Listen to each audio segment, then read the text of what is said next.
सलोनी हट जाओ, मेरे रास्ते से जाने दो मुझे। आपको उस बच्चे का वास्ता ना है जिसके बिना भाई सा और भाभी सा का जीवन रेगिस्तान बन गया है। एक नहीं 3-3 जिंदगियां बर्बाद होंगी। देखिए ना हमारा बच्चा कितना रो रहा है। तारा, if you don't mind, आपको कोई लोरी आती है? काका सा? हाँ, इस बार जीजी हमारी नई काकी सा बन के घर में आई। इसी पल से झूठ, फरेब और स्वार्थ से भरे जीजी के संसार का अंत शुरू हो गया है। अपनी सोच पर हैरानी हो रही मुझे सलोनी।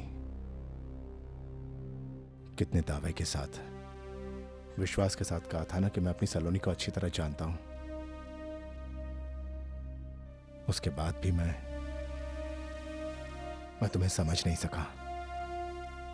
तुम्हारी गलतियां नजर आई मुझे, लेकिन उनके पीछे छुपी मजबूरी नहीं। बहुत बड़ी भूल हो गई मुझसे सलोनी। अपने नाहर को माफ कर सकोगी ना?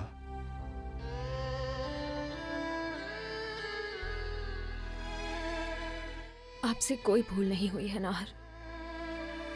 हर इंसान को अपने जीवन में अग्नि परीक्षा से गुजरना पड़ता है, और हमारी जिंदगी में इम्तिहान कुछ ज्यादा ही लिखे हैं शायद। मैं इम्तिहान से नहीं डरता सलोनी। तुम्हारा साथ नहीं दे पाया, इस बात का अफसोस है। अफसोस कैसा नाहर? दुख के बाद सुख, पतझड़ के बाद सावन और अंधेरे के बाद उजाला, कुदरत का यही नियम है। क्योंकि जब तक दुख की पहचान नहीं होगी, सुख क्या होता है कैसे समझेंगे? हर बार अग्नि परीक्षा से गुजरकर हमारा प्यार कुंदन सा निखरता जा रहा है।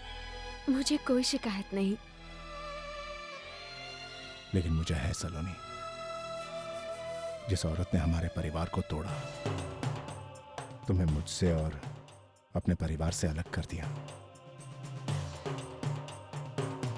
उसे मैं कभी माफ नहीं कर पाऊंगा। जीजी को उसकी हर करने की सजा देकर रहूंगा मैं। लेकिन सवाल ये उठता है कि कब ये ग्रहण हमारी जिंदगी से हटेगा और कैसे? ग्रहण की उम्र लंबी नहीं होती। सूरज या चांद को वो कुछ घंटों के लिए अपने बस में कर सकता है, लेकिन उनकी रोशनी के आगे उसे हार माननी ही पड़ती है। हमारे जीवन पर छाया ये अंधेरा बहुत जल्द अपनी हस्ती खो बैठेगा। सुबह जरूर आएगी, बस थोड़ा सा इंतजार और।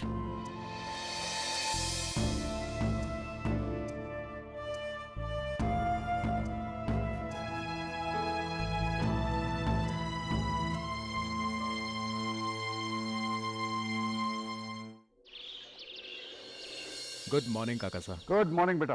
आई एम सॉरी मैंने आपको सुबह सुबह इतनी तकलीफ दी। अरे नहीं, बिल्कुल नहीं। वो पेट्रोकेमिकल प्लांट बहुत दूर है शहर से। बिल्कुल सही वक्त पे जा रहे हैं हम, बल्कि हमें तो 1-1.5 घंटा पहले जाना चाहिए था। बहुत काम है वहाँ बेटा। जी। वीर, यस। एक मिनट, आप सॉरी पर आपका ब्लड प्रेशर चेक करना है हमें। नहीं, उर्वशी इस वक्त नहीं, हम बहुत जल्दी में हैं। वीर, हम जानते हैं आप जल्दी में हैं, लेकिन प्लीज अपनी तसल्ली तो कर लेने दीजिए हमें।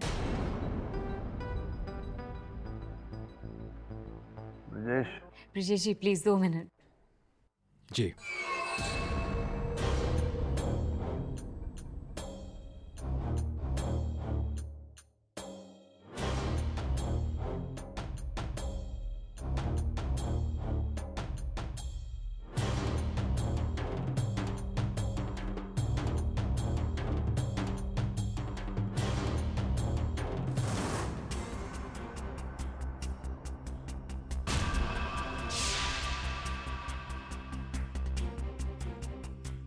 वीर, आपका बीपी तो बहुत हाई लग रहा है। ऐसे में आप ट्रैवल कैसे करेंगे? कैसी बात कर रही हो उर्वशी, मैं बिल्कुल ठीक हूँ। I am fit and absolutely fine. वो इसलिए क्योंकि आप अपनी इस विजिट को लेकर काफ़ी एक्साइटेड हैं। बट आई एम सॉरी वीर, आपकी सेहत के साथ हम कोई चांस नहीं उठा सकते। अरे भाई, बड़ी तमन्ना थी हमारी वहां जाने की आज, और आज तक हमने वो फैक्ट्री देखी भी नहीं। वीर, हम कब कह रहे हैं कि आप मत जाइए, हम सिर्फ कह रहे हैं कि अभी मत जाइए, फिर कभी चले जाइएगा।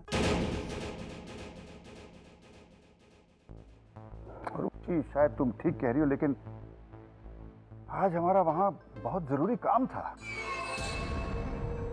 भाई, हमारी लेबर यूनियन के साथ मीटिंग थी। जो हमारे वर्कर्स और स्टाफ मेंबर्स दुनिया में नहीं रहे, उनकी फैमिली से हमने मिलना था। और ये सारे काम ये अकेला ब्रजेश ये सब कैसे कर सकेगा? ओके वीर, रिलैक्स रिलैक्स। आप जब नहीं थे तब भी ब्रजेश जी सब कर रहे थे ना। एक काम कर सकते हैं, अगर आपको इतनी ही चिंता है तो हम चले जाते हैं ब्रजेश जी के साथ। Is that okay? Is that okay Brajesh जी?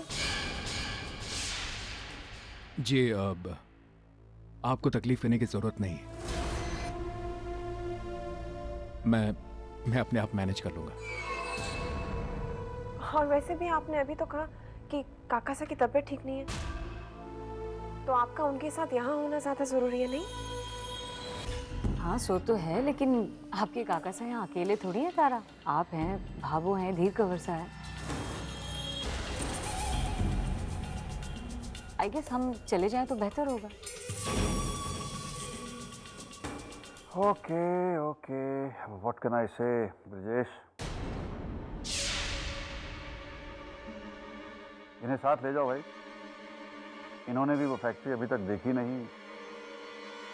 चलिए, अब तो आपकी प्रॉब्लम सॉल्व हो गई।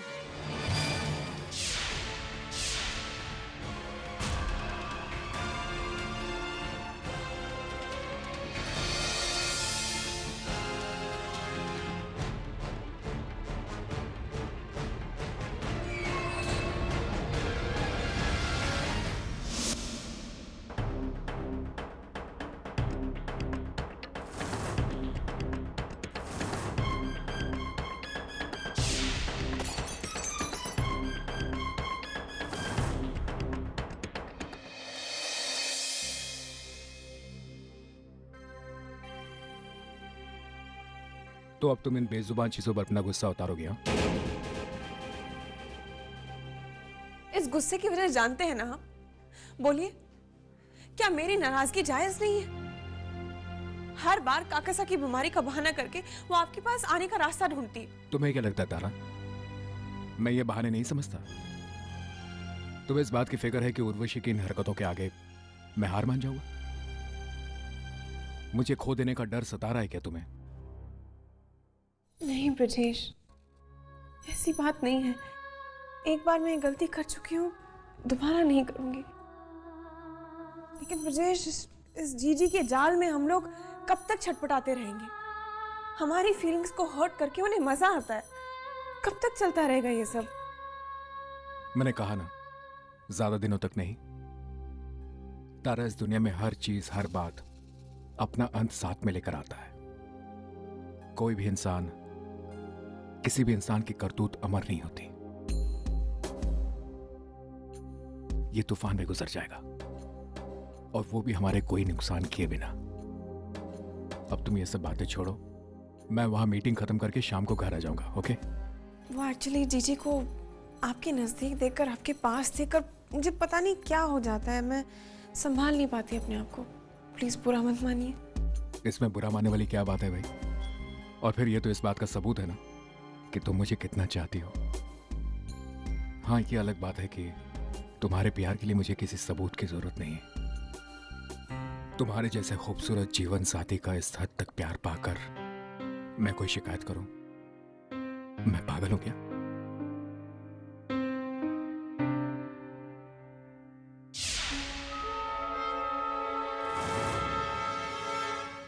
आप सबका बहुत एहसान है मुझ पर, खासकर निशी और नील का, जिन्होंने ना सिर्फ मुझे उस बीमारी में संभाला, मेरी नादानियां सही, बल्कि जिनकी वजह से आज मैं और नाहर फिर से एक साथ हैं। थैंक यू नील।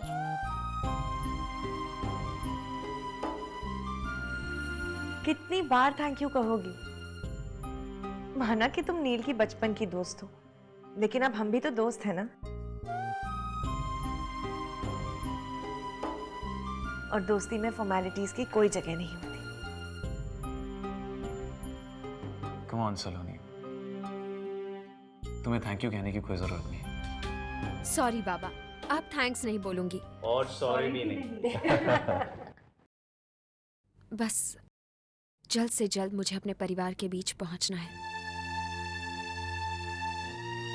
अब जीजी की कोई भी चाल हम कामयाब नहीं होने देंगे नाहर। लेकिन इससे पहले एक और जरूरी काम बाकी है। क्या? जिनकी वजह से हमारी बीच की दूरियां खत्म हो गई, हमारी जिंदगी में वापस खुशियां आ गई, उन फरिश्तों के बारे में भी तो सोचना है ना हमें।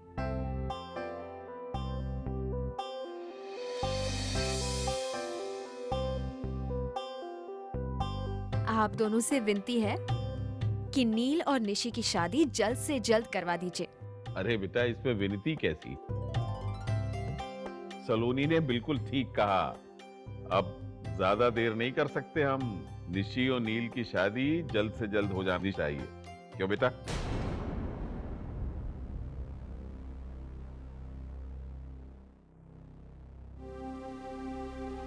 आई एम सॉरी, पर ये शादी अभी नहीं हो सकती।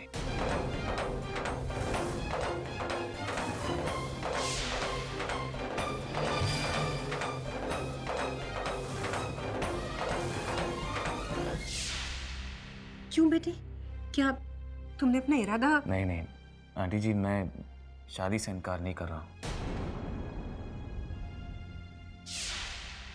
मैं तो बस इतना चाहता हूं कि सलोनी वापस अपने घर चली जाए, वही इज्जत के साथ। जब तक उसके लिए उसके अपने घर के दरवाजे नहीं खुल जाते, तब तक सारी खुशियां अधूरी है।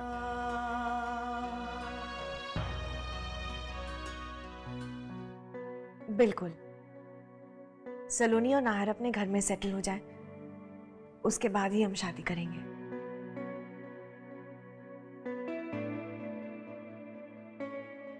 आप सबके प्यार और कंसर्न को देखकर बहुत अच्छा लग रहा है, लेकिन ये सब होगा कैसे?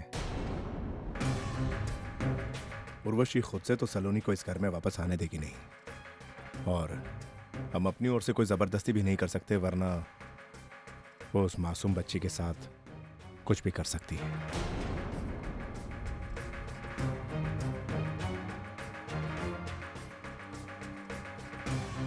नाहर, कोई तो रास्ता होगा, और हमें वो रास्ता ढूंढना पड़ेगा। राइट। हमें लगता है कि हमारे सारे रास्ते बंद हो गए, लेकिन चाहत और कोशिश के जरिए भूल भुलैया से निकलने का भी कोई ना कोई रास्ता मिल ही जाता है। अब बस हमें वो रास्ता पहचानना है।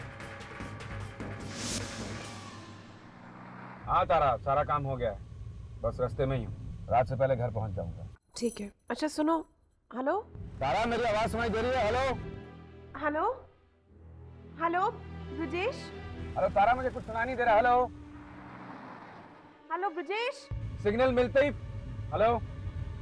हाँ। क्या हुआ? कट गया फोन।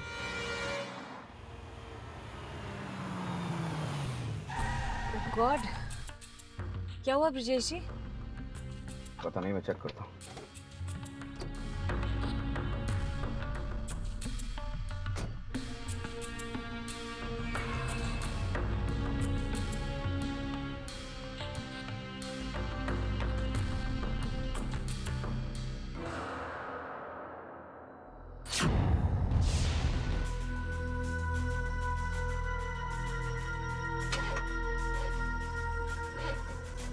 क्या हुआ?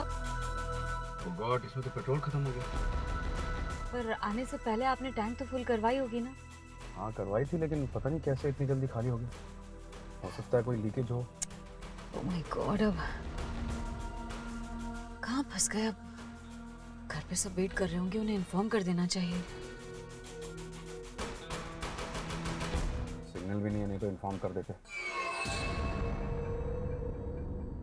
ऐसा करते हैं, पास में यहाँ एक होटल है, वहाँ जाकर देख लेते हैं, शायद कोई हेल्प मिल जाए।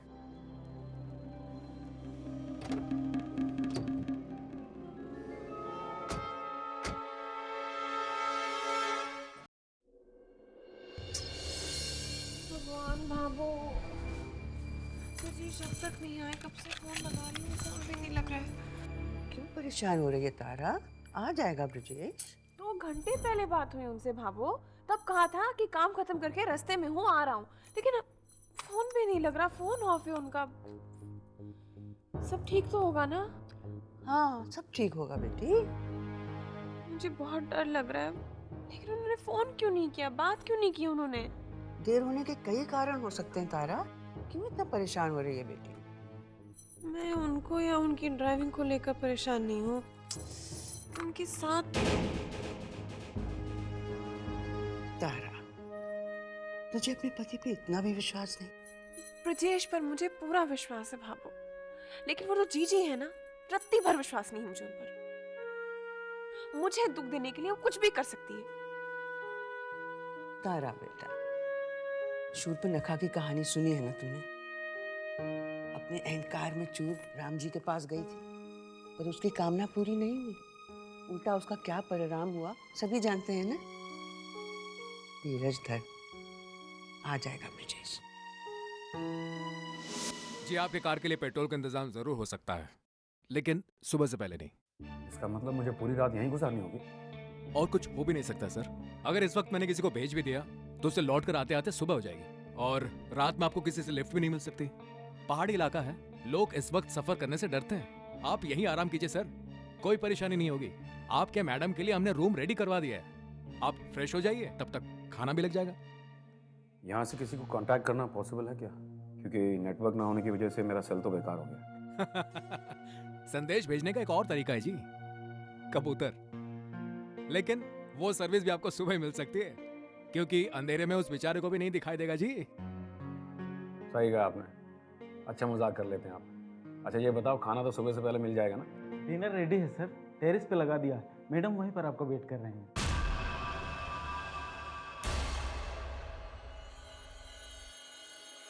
Anyways thank you.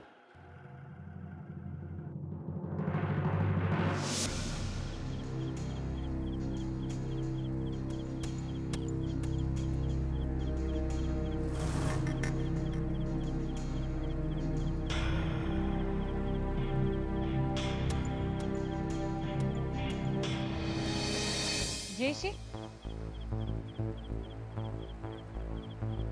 अरे आप आए भी और इस तरह पलट कर चले जा रहे हैं, क्या हुआ? हमारी कंपनी पसंद नहीं है आपको?